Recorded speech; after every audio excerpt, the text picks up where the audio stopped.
Hello guys, welcome my Rokeya kitchen. আজকে আমি আপনাদের সাথে শেয়ার করব রুই পোস্ত। সহজ পদ্ধতিতে রুই পোস্ত শেয়ার করব। ফার্স্ট টাইম আমি মাছগুলোকে ভেজে নেব।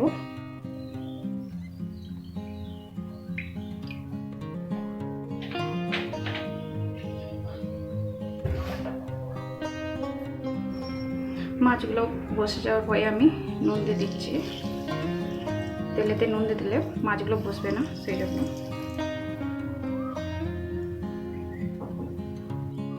এখানে আমি নুন হলুদ মিক্স করে রেখেছি।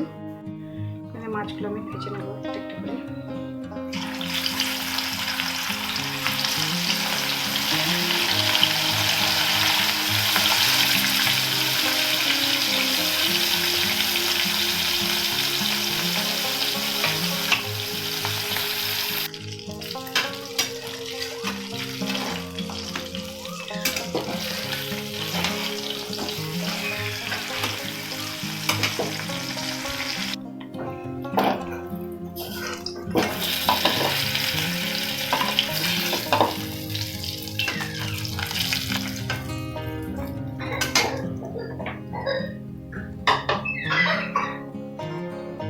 মাছ ভাজা হয়ে গেছে, দেখুন মাছগুলো এইভাবে ভেজে নিয়েছি।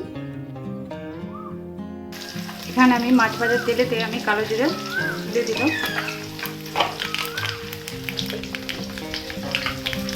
পাতলা পাতলা পেঁয়াজগুলো আমি কেটে রেখেছিলাম, সেগুলো আমি দিয়ে দেবো।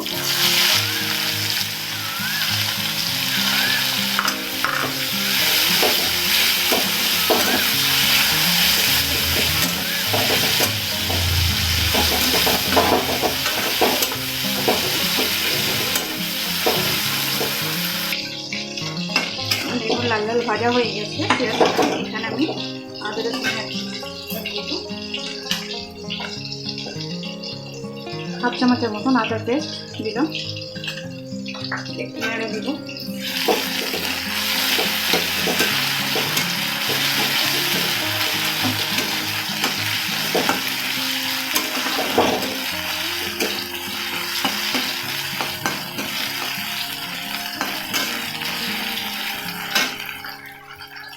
কাঁচা লঙ্কা আমি 4টে ছোটো ছোটো কাঁচা লঙ্কা পেস্ট করে রেখেছি। আপনারা যে যেমন ঝাল খাবেন সে অনুযায়ী লঙ্কা পেস্ট।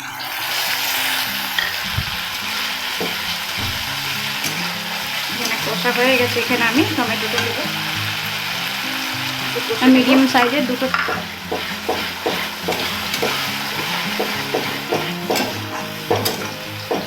ভালোভাবে কষে নিতে হবে। যতক্ষণ না টমেটো কাঁচা গন্ধটা না যাচ্ছে ততক্ষণ কষে নেব।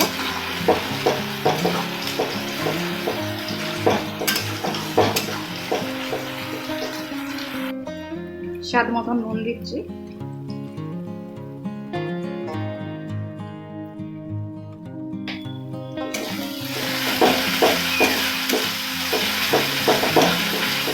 অল্প অল্প নুন দেওয়াই ভালো, বেশি নুন হয়ে গেলে খাওয়া যাবে না।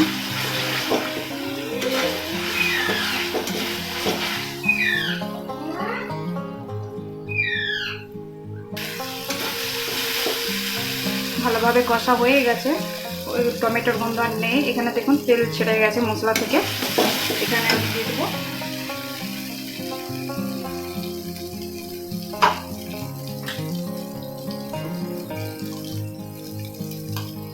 কাজু আর পোস্ত পিষে আমি রেখেছিলাম, এটা আমি এখন দিয়ে দেবো।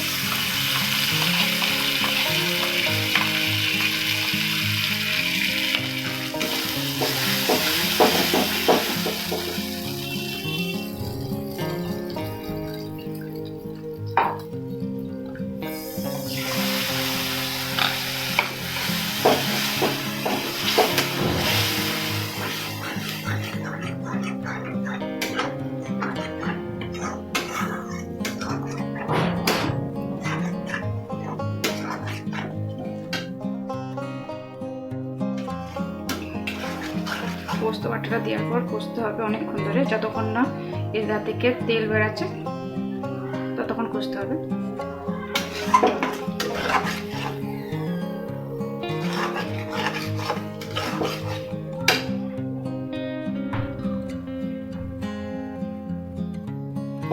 ভালোভাবে কষা হয়ে গেছে, পোস্ত থেকে তেল বেরিয়ে গেছে। এখন আমি জল দিয়ে দেবো।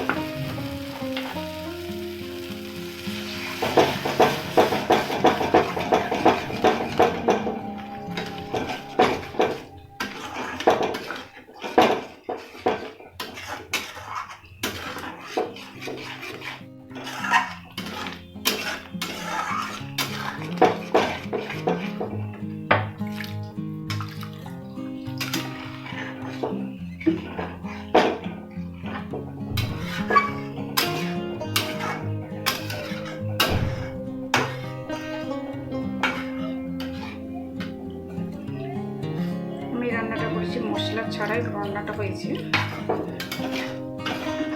মশলা লাগে না এখানে।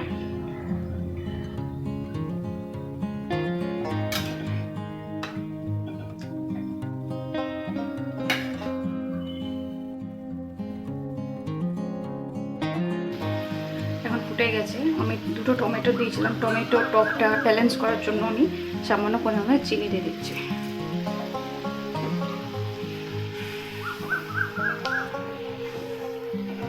হালকা করে নেড়ে দিলাম।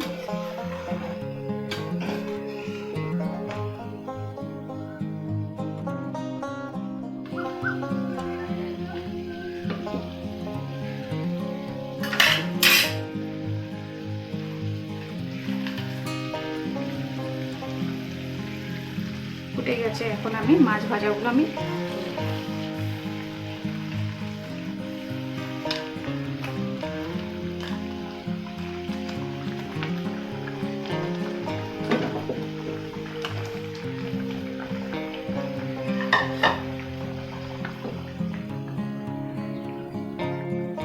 এখানে আমি কাঁচা লঙ্কাগুলো দিয়ে দেবো।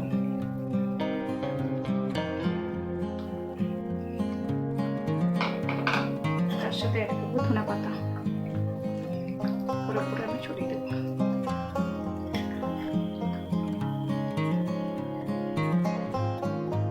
এখানে 5 থেকে 7 মিনিট আমি এইভাবে রেখে দেবো।